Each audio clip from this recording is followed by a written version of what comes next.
पन्हाळामधील संजीवन शिक्षण समूहाच्या दोन्ही प्रशालांचं 30वं स्नेहसंमेलन महासत्ता की ओर या नवसंकल्पनेवर सादर करण्यात आलं। या संकल्पनेतून भारताचा इतिहास आणि वर्तमान तसंच 2047च्या भविष्यातील भारतीय प्रगतीचं चित्रण गीत, संगीत, नृत्याविष्कार आणि नाट्याद्वारे प्रभावीपणे उलगडून दाखवणारी विविध गुणदर्शनाची मेजवानी रसिक पालकांना मिळाली।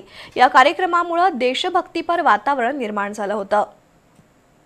अद्ययावत ध्वनी प्रकाश यंत्रणेनं सुसज्ज आणि आतषबाजीसह रंगलेल्या वातावरणात पन्हाळा इथल्या संजीवन नॉलेज सिटीचं 30वं स्नेहसंमेलन उत्साहात पार पडलं।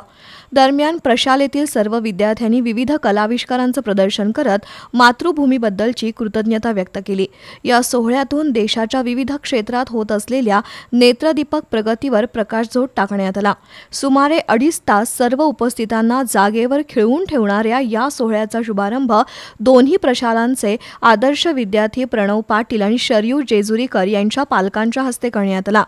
यावेळी संजीवन समूहाचे संस्थापक अध्यक्ष PR भोसले, सहसचिव NR Bhosale, GN Kharade, RD काणगावकर, Shrikant घाटगे, RR भोसले, किरण साळोखे, क्रीडा संचालक सौरभ भोसले, ऋषिकेश भोसले, संजीवन विद्यालयाचे प्राचार्य महेश पाटील, KK पुवार, BR बेलेकर यांच्यासह विद्यार्थी पालक उपस्थित होते।